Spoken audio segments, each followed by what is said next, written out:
Felipe Castanhari entrou nos trends essa semana por conta da sua vida pessoal. E é disso que a gente vai falar aqui? A gente vai ficar falando aqui da ex-namorada do Felipe Castanhari, da Nive. Não.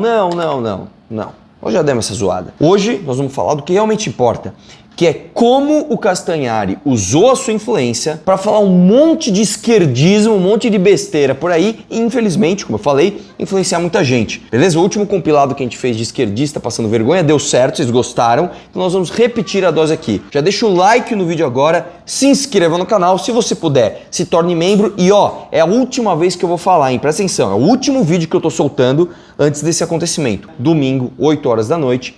Eu vou fazer uma live com o Marcelo Brigadeiro e um especialista para te ensinar a aproveitar neste momento que está em alta, né, das criptomoedas, para que você aprenda a ganhar dinheiro investindo com responsabilidade e sem tomar golpe, beleza? Não é nem para você ficar, vou aqui estourar de ganhar dinheiro, nossa, eu vou ficar rico do dia para noite, não é isso. Mas também não é para você falar, complicado demais, vou ficar de fora dessa, não. Dá para você aproveitar, então fica de olho aqui no link para fazer o treinamento. Não faz, mas pelo menos aproveite o conteúdo gratuito, que eu sei que você vai gostar. Beleza? Vamos começar? Vamos começar com ele falando sobre Deus. Vamos ver o que o Castanhari falou sobre Deus. Se não me engano, ele está no Vilela, né? Tá no Vilela. Vamos ver o que o Castanhari falou. Vamos lá. Em um determinado momento da minha vida, Deus parou de fazer sentido. Se Deus existe, ou ele é um sádico do caralho, porque ele tá permitindo um monte de merda, ou ele só não se importa. Porque, tipo, eu percebi que tinha muita merda no mundo. E que a idealização de um ser que criou tudo isso me parecia absurdo demais. Ah, tá, mas Deus deu consciência pra gente fazer o que quiser, ele não quis interferir. Pô, mas você é Deus! Então, mas você não tá vendo toda a merda que tá acontecendo aqui? Você não pode intervir? Mas ou é totalmente livre-arbítrio, ou não existe meio livre-arbítrio. Mas tem liberdade total. Eles vão fazer merda, putz, vão, mas se eu começar a interferir, eu tenho que criar uma regra pra eu não interferir, porque senão eu vou criar eles como robôs, eles vão fazer exatamente o que eu quero. Não, eu acho o ser humano uma bosta, mano. Muitas vezes é maligno, ele é destrutivo, tá acabando com o planeta Terra, a gente tá cagando pro nosso planeta, pra nossa casa, e a grande questão que a gente não entende é que a Terra não precisa da gente. Vamos lá, Castanhari, eu não sou um homem religioso, tá? E eu vou te dizer o seguinte, cara, você falou besteira porque é muito dessa moda, né, do ateutodinismo, vamos chamar assim, né? Eu já fui ateu todinho, de achar o seguinte, existe o mundo é uma merda, logo ou Deus não é benevolente ou Deus não é onipresente, tá? Isso é um argumento raso que não é bem assim, tá? Você pode concordar com isso, você pode discordar, mas vai na essência da parada. Eu nem vou dizer aqui do papel social, do papel histórico das religiões como um todo, porque não foi isso que você discutiu, vocês entraram numa parte mais filosófica, né? Se Deus existe, porque existe maldade no mundo, mas o fato é o seguinte, para discutir isso, cara, que é uma questão muito mais profunda do que essas conclusões de internet, né? Essa coisa de ateu todinho de internet, há de haver profundidade filosófica no que você vai dizer, né? E infelizmente o que eu vejo aqui, o que eu vi aqui, foi só uma besteira que você falou aqui, repetindo o jargão. E de novo, eu estou falando isso como um homem que não é religioso. Eu não sou um homem religioso, tá? Vamos lá, vamos pro próximo. Felipe Castanhari sobre bilionários, vamos lá. Se você tem 10 milhões de reais, você é meio pobre. Relativamente pobre. Calma, eu vou explicar. Eu vi um vídeo assim na gringa e resolvi fazer uma versão BR. Se liga, cada linha desse gráfico representa 3 bilhões de reais. Aqui embaixo está uma pessoa com R$0 na conta, ou seja, quebrada. E aqui em cima a pessoa mais rica do Brasil, Eduardo Saverin, o cofundador do Facebook, com 97,5 bilhões de reais. Você está aqui. De acordo com as estatísticas, 97% dos brasileiros possuem menos de R$500 mil de patrimônio líquido. Desses 97%, 70% tem menos que R$50 mil. E nessa região aqui é onde os 3% dos brasileiros começam um pouquinho acima de você, com mais de 500 mil de patrimônio. Aqui está o nosso querido Silvio Santos. Ele possui um patrimônio de 1,9 bilhão. A maioria dos famosos que vocês conhecem são menos ricos que o Silvio Santos. Neymar, a Anitta, a Xuxa, Ivete Sangalo, Roberto Carlos. É bem importante entender que o Silvio Santos está bem mais perto de não ter nada de grana do que ter o dinheiro do Eduardo ou de outro super rico do Brasil. O segundo, terceiro e quarto lugar dos mais ricos, segundo a Forbes, são ocupados pelos donos da Ambev e do Banco Garantia. Jorge Paulo Lemann, 96,5 bilhões. Marcel Hermann Telles, 64,5 bilhões. Carlos Alberto da Veiga, 49,5 bilhões. E se pularmos lá para a 10ª posição, ainda estamos falando de um patrimônio de 30,5 bilhões. Enquanto isso, 97% da população está entre essa linha vermelha e preta. Eu tô mostrando esses números porque sempre que surge o assunto vamos taxar grandes riquezas, a galera que tem uma Land Rover e viaja uma vez por ano pro exterior já fica como? Mas eu já pago muito imposto. Relaxa, bolacha, você é pobre, relativamente pobre. Sua vida aqui é sem dúvida infinitamente melhor do que a vida de alguém que está aqui embaixo. Mas o ponto aqui é que ainda assim somos todos muito pobres, se comparados à galera dessa área aqui. Na pirâmide tributária do Brasil, quanto mais rico você é, mais parte da sua fortuna é isenta de imposto. E aí fica a pergunta, por que os super ricos do Brasil não pagam impostos equivalentes às suas riquezas? Vamos lá. Isso aqui assim, é uma confusão de conceitos.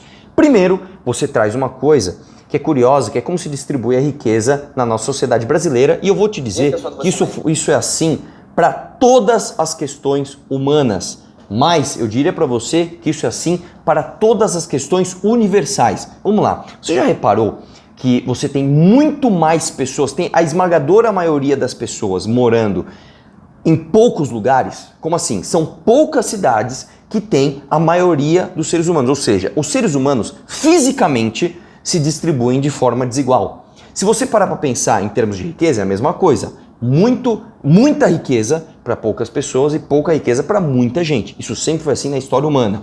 Se você parar para pensar em termos de matéria no universo, quantidade de matéria no universo, a esmagadora maioria do universo não tem nada e 99% de toda a matéria se concentra em alguns pontos que a gente chama de galáxias, enfim.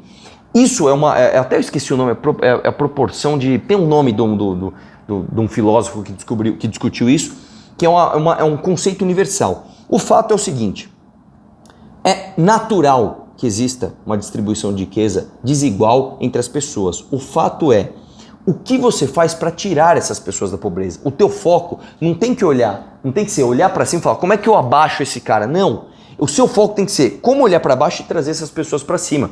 E o que a gente vê no mundo é, os países que têm mais caras lá em cima são os países que tiram as pessoas da pobreza com mais velocidade. Os países que combatem os milionários, não sei o que lá, criam, na verdade, os seus próprios bilionários através de incentivos artificiais e superpoderes dados pelo governo, como são os regimes que vocês defendem, né? Tipo Cuba, Coreia do Norte, Venezuela e todos os clichês. Você tem ali muito menos pessoas muito ricas através de imposição, certo? Governamental e através de leis, e não uma distribuição natural da riqueza, que inclusive, quando produz os bilionários, traz as pessoas para cima. Aí você fez mais 2 erros conceituais, que é, número 1, por que esses bilionários não pagam impostos sobre as suas fortunas, né? Sobre a quantidade de dinheiro que eles têm? Isso não é verdade. Esses caras pagam muito, você pode ter certeza, o cara quando compra um helicóptero, quando compra um jato, quando compra um carro de luxo, ele paga muito, mas muito imposto. Só que mais do que isso, o problema, quando a gente fala que a gente não quer taxar grandes fortunas, não é para defender bilionário. Eu não quero ficar defendendo aqui o Jorge Paulo Lemann, né, ou a fortuna do não sei quem. A última coisa que eu quero nessa vida é ficar defendendo o bilionário. O fato é o seguinte, irmão, quando a gente fala de taxação de grandes fortunas, a gente não está falando de taxação destes caras. Haja à vista o que aconteceu no mundo. Quantas vezes países como, por exemplo, a França, não instituíram essa ideia? Não, vamos taxar aqui grandes fortunas, vamos taxar aqui. E aí eles vão sempre baixando a régua até que atinge você. Exatamente, até que atinge o cara que achou que não, eu aqui com um Land Rover que viajo uma vez pro exterior por ano, eu não vou ser atingido. Vai ser atingido sim. E mais, tá? A gente fala assim, eu nem vou falar de grandes fortunas. Nós somos um dos únicos países, tem só 2 países no mundo que não taxam lucros e dividendos. É verdade. Nós somos um dos únicos 2 países do mundo que não taxamos os lucros e os dividendos de uma empresa que você possui. Porém, a gente taxa muito, mas muito outras coisas. Nós somos um dos únicos países do mundo que tem a carga tributária complexa e do tamanho que a gente tem aqui. Nós somos um dos únicos países do mundo que a gente chega a pagar 100% de imposto num carro produzido aqui, velho. Você faz um carro ali que custa 50 mil reais, o carro é vendido por 100. Então, antes de você falar de taxar grandes fortunas, vamos falar de uma reforma tributária que jogue o imposto na renda, que é o imposto mais justo que tem, e tire o produto dos impostos dos produtos e serviços. Antes de você falar, o problema são os bilionários do Brasil, não, pera lá. Vamos ver se os lugares do mundo onde tem mais bilionários, as pessoas não estão saindo da pobreza com mais facilidade. Então, você faz uma comparação ali que faz sentido, mas a tua conclusão é completamente nonsense. Eu agora quero fazer a reflexão com vocês, assim. Imaginem que, se o chat GPT-4, ele tem mais ou menos, ele chutando pra cima, 155, e o Einstein tinha 160. Já imaginei. Imagina o Einstein tentando trocar uma ideia, explicando relatividade pro cara de 60 de QI. Imagina o Einstein tentando e o cara, assim, tipo, olhando e não entendendo absolutamente nada. A gente tá falando um QI 2 vezes superior, só. 2 vezes. Do chat GPT 3.5 pro chat GPT 4, houve uma evolução de 10 vezes. Agora imagina que o chat GPT 5, ele vai ter quase 10 vezes o QI do Einstein. Se o Einstein, tendo 2 vezes o QI de uma pessoa mais lentinha, conseguiu mudar e transformar totalmente a nossa comunidade, a gente não teria GPS se não fosse o Einstein. A quantidade de coisas que ele trouxe, só 2 vezes. 2 vezes. Então, a gente está a uma atualização Da era de Ultron. se do 3.5 pro 4 foram, tipo, 3 meses, quase. Meu Deus. Você entende? A gente tá falando de um prazo muito... Existe sentido no que ele tá falando? Existe sentido no que ele tá falando. Só que a conclusão chega aonde? Eu não entendi, cara. Eu entendo o teu raciocínio até um certo ponto, e é verdade. Se o Einstein, com 2 vezes o QI de uma pessoa, conseguiu formular a teoria geral da relatividade, meu Deus do céu, cara. E de fato, eu vou te dizer uma coisa. Toda atividade humana, todo ser humano, na verdade, aí eu tô falando em termos de genética, é 1,5% à frente, vamos dizer assim, né? Que não é, à frente não é termo técnico correto, mas é 1,5% diferente dos chimpanzés, velho. Então tudo, celular, foguete, luz elétrica, tudo isso é só 1,5% da diferença nossa dos chimpanzés. Você imagina 1,5% para frente, né? Então eu entendo quando você tenta quantificar o QI e fala, olha, o Einstein com 2 vezes o QI médio, o QI de uma pessoa que tem 60 ali, mais lentinha, ele consegue criar tudo isso. Imagina o ChatGPT, tudo bem. Só que primeiro que o raciocínio não é tão direto assim, né? O ChatGPT, pelo menos até hoje, ele não é capaz de ter a criatividade que um ser humano tem e a imaginação que um ser humano tem. Só que 2, a tua conclusão é qual? Isso aqui, eu nem tô te refutando, cara, não é, não, tô falando uma boa, assim. Tá, onde chegou a tua conclusão? Nossa o quê? Já faz um tempo que você fez esse feed e nós não chegamos ainda na era Ultron, lá que eles chamavam. Enfim, vamos pro próximo. Castanhari falando sobre o comunismo. Vamos lá, Castanhari sobre comunismo. Se você perguntar pra qualquer pessoa que te chama de comunismo, pergunta pra essa pessoa o que é o comunismo. Ela não sabe explicar. A pessoa não faz a menor ideia do que é o comunismo. Ô Castanhari, parou, vai. Pergunta pra qualquer um que chama a outra galera de fascista, o que é fascista? Eu já fui várias vezes, o que é fascismo? As pessoas não sabem. As pessoas te xingam. Agora, as pessoas podem não saber exatamente o que é comunismo, mas as pessoas têm uma ideia que o comunismo é de fato um regime autoritário que tira a tua autonomia, que tira as tuas escolhas, tira as tuas liberdades. Você não precisa ser um gênio, você não precisa ser um estudioso, você não precisa ser um historiador, você não precisa ser um cara com o QI do Einstein para entender que o comunismo não faz bem para você. É só você observar o que aconteceu no mundo. É só isso. Vamos lá. Só que, como o bolsonarismo, nesse caso, criou esse grande inimigo dos esquerdistas, o comunismo, você cria um inimigo muito fácil de se identificar. A pessoa não precisa saber quem é esse inimigo, mas você cria. Pausa aqui. Quem disse que foram os bolsonaristas que criaram, cara? De onde você tirou isso?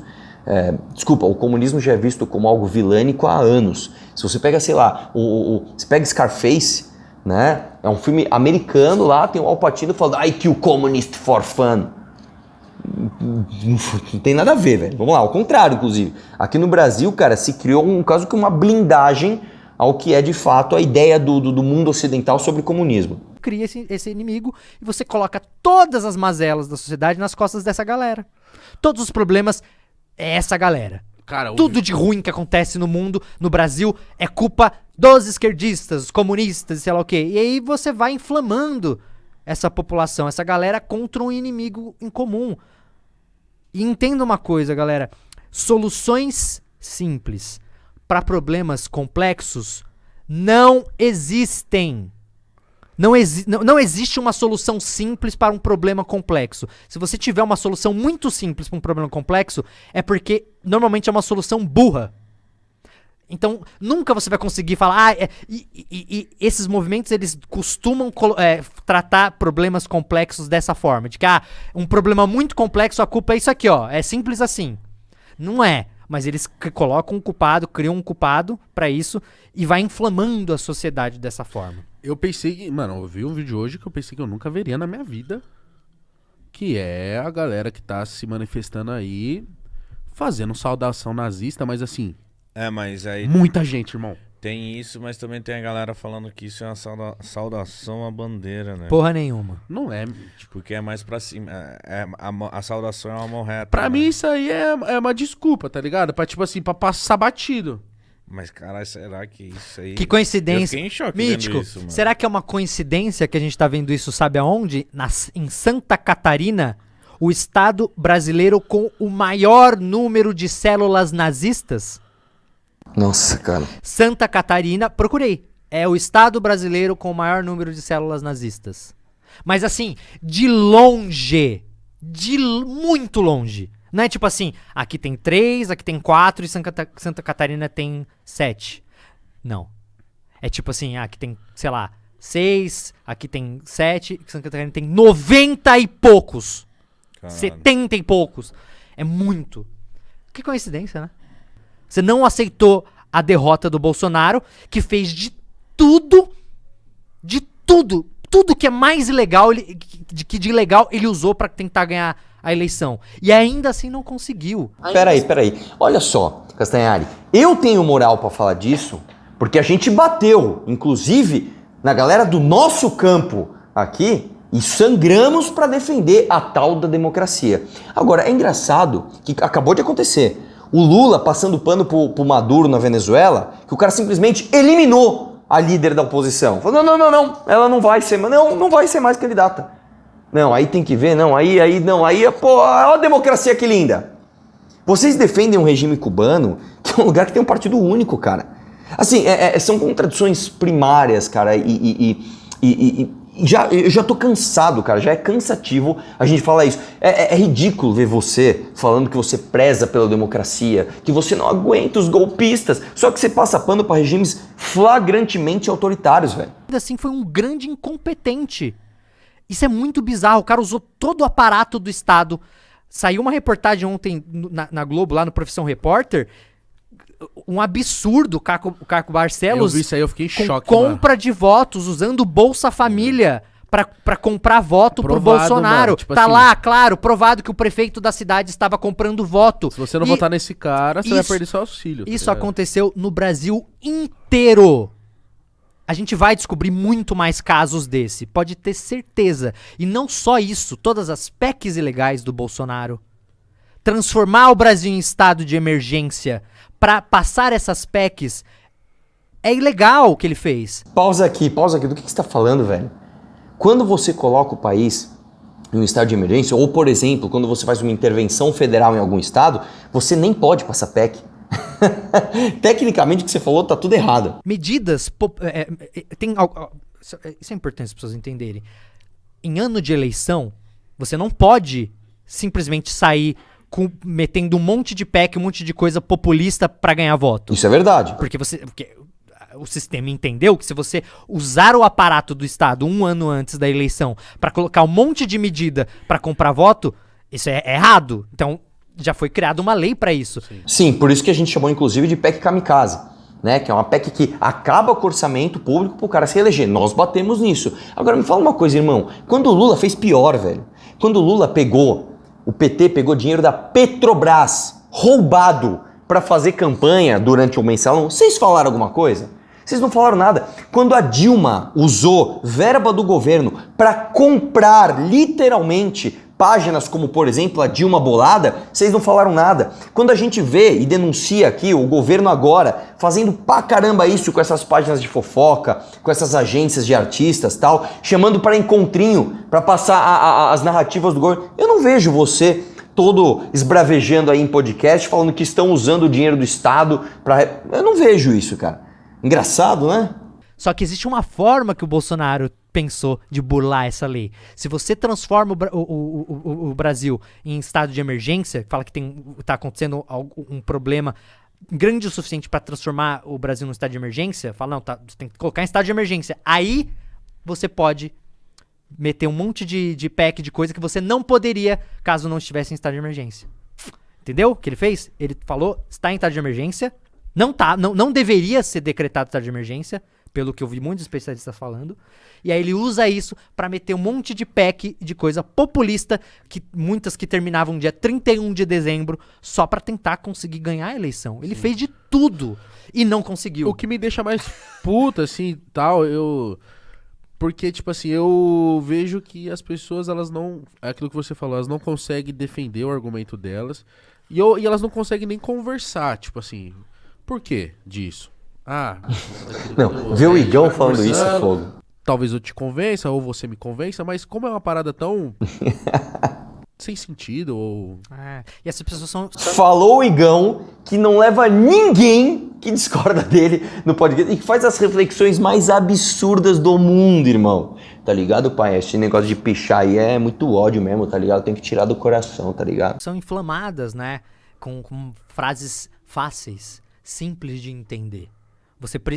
O que essa galera é muito eficiente é em fabricar, porque a gente não pode esquecer que muitas dessas pessoas que caíram nas garras do bolsonarismo, digamos assim, foram enganadas mesmo. Nunca se usou tanto o aparato do Estado para enganar as pessoas. Então você tem ali um gabinete do ódio 24 horas por dia criando notícia falsa, fazendo uma verdadeira lavagem cerebral nas pessoas. E é muito fácil de identificar, porque sempre que você vai conversar com essas pessoas, é a mesma ladainha. São as mesmas falácias. Não tem conteúdo. Não existe nada ali de conteúdo. É só falácia. É só aquela coisa ser o comunista. Saca? É frases prontas que alguém com certa dificuldade cognitiva vai conseguir ainda assim associar o conceito na cabeça dela, porque é fácil. Isso aqui é esquerdista, votou no Lula esquerdista, votou no Lula comunista. E aí essas pessoas repetem, você vai nessas manifestações, principalmente agora essas golpistas estão bloqueando as estradas, é tudo isso, é tudo Lula ladrão. Lula ladrão, seu lugar é na prisão. O quê? Como assim Lula ladrão? Descondenado, sei lá o quê. Sempre cai nessas bobagens, sendo que a gente sabe que o Lula foi preso injustamente. Me mostra aí a prova. O cara tá indo bem, ele tá fazendo um diagnóstico que, olha, essas pessoas são gados e eles entendem coisas só simples, não sei o que lá, eles repetem jargões, logo em seguida... Não, o Lula foi condenado injustamente, ele manda um jargão dele, cara. Pelo amor de Deus. Cara, vocês são a turma que, se você chega e fala assim, meu irmão, vem cá, o Lula foi condenado por mais de 12 juízes. A resposta de vocês é, fascista! Vocês são isso, cara. Vocês são isso. Eu duvido que você teria a manha de trocar uma ideia comigo, por exemplo, ou com qualquer outra pessoa, sobre o processo do Lula.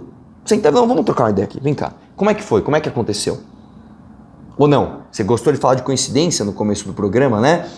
Não é uma coincidência que eles decidem que a vara que deveria cuidar do processo do Lula é outra, justo no ano em que o Lula completa a idade para o crime dele prescrever? Explica pra mim, não é uma coincidência? Isso não é uma manobra jurídica? Pelo amor de Deus, mano. Me mostra aí a prova. Me mostra aí o que comprova que o Lula foi preso. Cadê as provas? Deixa eu te falar, meu querido, você não precisa pedir pro público, não. É só você ler o processo. Foram 12 juízes que condenaram. E, quando o Lula foi descondenado, ninguém falou, olha, o Lula é inocente, isso aqui tá tudo errado. Não! Eles falaram, muda a vara, faz tudo de novo. Mas não dá pra fazer tudo de novo, que agora prescreveu. Então o Lula não foi inocentado. O Lula não teve o mérito julgado e, ele é inocente. Não. Mesmo porque, cara, qualquer pessoa, não precisa ser Einstein pra entender que, cara, o cara que tem um sítio, o pedalinho com o nome dos 3 netos, foto da esposa dele, quadro pra tudo quanto é lugar, todos os pertences pessoais lá, GPS dando que o cara foi 111 vezes no sítio em um ano só. É dele o sítio, cara. Eu estou falando um dos problemas. Tem o triplex, tem todas as outras coisas que não foram pra frente, né? Como, por exemplo, os escândalos do Mensalão, do Petrolão, etc, né? Enfim. Não tem. Não tem, o Moro não tem prova, não tem prova material Tem. de corrupção do Lula. Tem. É por isso que depois ele foi libertado, não é nem Mentira. libertado, né? Foi anulado. Né? Todas, né? Então ele não deve nada à justiça. Castanhari mandando pergunta pro Lula, vamos ver. Tem, infelizmente, assolado milhões de brasileiros, que é a fome. Algo que tinha sido resolvido, né, a saída do mapa da fome do Brasil durante seu governo. Infelizmente, a gente voltou agora. Nós temos a participação do Felipe Castanhari, que mandou uma pergunta que tem um pouco a ver com isso. Vamos ouvir. Boa noite, presidente Lula. Temos 5,4 milhões de eleitores que votaram em branco ou nulo no primeiro turno dessas eleições. E de acordo com uma pesquisa recente da Quest, a principal preocupação dessas pessoas é a economia.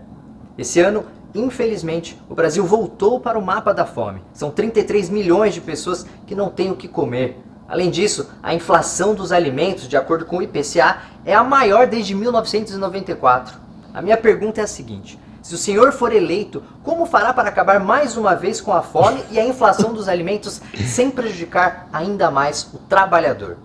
Meu Deus, cara. O senhor for eleito, como é que o senhor vai fazer mais uma vez para salvar o povo brasileiro? Como é que você vai ser tão maravilhoso mais uma vez? Ai, meu Lulinha. Meu irmão, você tem uma oportunidade de fazer uma pergunta pro Lula. Cara, você tem toda a gama de coisas para perguntar. Não, ó, eu quero saber como você vai falar para essas pessoas que votaram nulo aí que a economia vai melhorar. Como você vai fazer um milagre econômico? Ah, pelo amor de Deus, cara. Pelo amor de Deus. Assim, você tem a chance de perguntar de todas as mazelas do PT, de colocar o cara, de fazer um papel semi-jornalístico, pelo menos, colocar o cara ali numa sainha justa. Não, uma pergunta dessa. Aí, vamos ver, né? O Lula deve ter deitado e rolado. Olha, tem uma coisa interessante que é o seguinte. Não é difícil você acabar com a fome se você estiver com disposição de acabar com a fome. Você precisa primeiro incentivar a produção de mais alimentos, tá? Você tem que financiar mais a pequena e média agricultura que aqui produz alimento nesse país. Pausa, isso é mentira, isso é mentira. Pausa.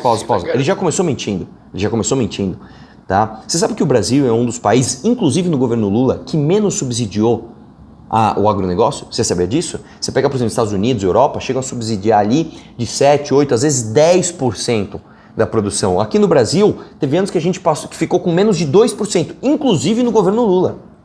Então não tem nada a ver, cara. O problema da fome no Brasil não tem a ver com produção de alimento, por incrível que pareça. Nós produzimos alimento e não são, tá? Vocês gostam de falar, é o MST que... Não. Quando você fala de pequenos e médios agricultores, você está falando da família que mora na fazenda, que produz ali, que trabalha, que tem vocação para isso. Você não está falando de invasor de terra que faz o arroz orgânico para o cara da Vila Mariana comprar 20 conto e achar que está lacrando. Garantir que as pessoas tenham dinheiro para comprar aquele alimento. Terceiro, você precisa fazer a economia voltar a crescer. Não tem outro jeito. A economia crescendo, veja, quando você incentiva a economia a crescer, a economia cresce, você pega o crescimento e distribui para as pessoas, aumentando o poder aquisitivo da pessoa, aumentando a renda das pessoas. E aí você consegue fazer com que todo mundo viva decentemente bem. Cara, assim, eu nem vou continuar vendo isso. Assim, o cara simplesmente fala uma lista de... é só você fazer a economia crescer, e com a economia crescendo se distribui os lucros, e aí todo mundo vive bem. Pô, vamos fazer a economia crescer como? Por que você não perguntou, o senhor Castanhari, já que você está preocupado com isso, como é que o Wesley Batista fizeram a JBS, uma das maiores multinacionais de carne do mundo, tendo as relações escusas que eles têm com o governo? Explica pra mim. Isso aí não interessa. O Lula... Ai, vamos lá. E o Castanhari, amigão, assim como toda essa turma da Beautiful People, quem é que não lembra do beijo do Bruno Galhaço com o João Vicente, se não me engano? Eles foram lá, deram um selinho. Ai, que coisa linda, nós somos desconstruídos. Somos desconstruídos, né? Tem uma foto também do Bruno Galhaço, que tá Giovanna Eubal aqui atrás no barco, dando selinho em outro homem. Ai, minha esposa, dando selinho em outro homem. Somos desconstruídos, somos maravilhosos. Você acha que o Castanhari não ia pagar esse pato? Ainda mais com o Felipe Neto? Vamos lá. Vai lá. Beija, que maravilha. Ah, que lindo. É o amor vencendo, eles são muito desconstruídos. Isso aqui, meu irmão, vou te falar, faz parte de uma agenda forçada e ridícula de querer acabar com a masculinidade. Se você é um homem hétero, você é o vilão do mundo, cara. Então assim, eu vou mostrar que eu não sou um homem tão hétero, eu vou mostrar que eu não sou um macho escroto, eu vou beijar meu amiguinho na boca. Ai, meu Deus, como eu sou maravilhoso! É uma falta de virtude a ser demonstrada que o cara precisa ficar fazendo esse tipo de coisa. Nesse boom de esquerdistas, nesse compilado de esquerdistas, eu vi hoje, uma matéria hoje, eu tô gravando esse vídeo um dia antes de você assistir, né? Eu tô gravando dia 8, dia da mulher. A revista Fórum resolveu fazer uma matéria comigo na capa. E beleza! Vamos ler a matéria? Vamos ver essa turminha do bem, como eles agem? Após Tour de Blonde na Ucrânia, mentira. Se você ouve o áudio, inclusive, a gente diz que o Tour de Blonde não tem nada a ver com a Ucrânia. Tem a ver com a Suécia, que é um país rico. Arthur Duval, o Mamãe Falei, anuncia missão no Marajó. O youtuber do MBL, que teve seu mandato de deputado estadual cassado após afirmar que os ucranianos são fáceis porque são pobres, também não foi de ucraniana, mas vamos lá. E sugerir turismo sexual, mentira também, eu não sugeri ninguém para cometer esse tipo de crime. Agora tenta surfar em pauta de exploração sexual infantil. O youtuber Arthur Duval, membro do grupo de extrema direita Movimento Brasil Livre MBL, voltou a tentar lucrar política e financeiramente com o sofrimento humano. Lucrar financeiramente, amigo, eu só gastei o dinheiro, cara. A gente só teve prejuízo nisso. Nessa quarta-feira, como é conhecido nas redes sociais, anunciou que tem uma nova missão. O arquipélago de Marajó, no norte do país, em meio à campanha de fake news sobre exploração sexual infantil na região, que vem sendo capitaneada pela senadora Damares Alves e setores evangélicos. Minha filha, o que a Damares fez foi muito antes de eu ir lá, e no meu vídeo eu inclusive desminto a Damares. Você vê que os caras não tiveram o trabalho de esperar sair o vídeo para ver o que eu falei. O vídeo inclusive desmente a Damares. Através do canal do YouTube ele afirmou que vai para mostrar sem o viés da imprensa o que realmente está acontecendo. Aí ele dá uma aspas aqui, fala do Clube MBL. Arthur Duval não deu maiores detalhes sobre o que exatamente vai fazer no Marajó, mas para muitos usuários da rede social, trata-se de uma espécie de repetição daquilo que fez em março de 2022, quando viajou à Ucrânia para cobrir a guerra contra a Rússia. Em um áudio e amigos foi vazado e informou em tom repugnante que as ucranianas refugiadas são fáceis porque são pobres. De novo, não foi de ucraniana, mas tudo bem, cara, isso aí é... dane-se. Aí tem as aspas do meu álbum, o caso do Marajó... fala aqui da música da Aimee, aí fala mal da Damares e não tem nada. É só uma matéria com clickbait, com a minha foto na capa, revista Fórum, tamo junto, amo vocês, obrigado pelo amor que vocês têm aqui por mim, né? A minha foto aqui nas garrafas de coquetel Molotov, e que matéria vazia, não é mesmo? Eu achei que pelo menos, sei lá, vocês iam falar alguma coisa que dava um processinho, mas não deu.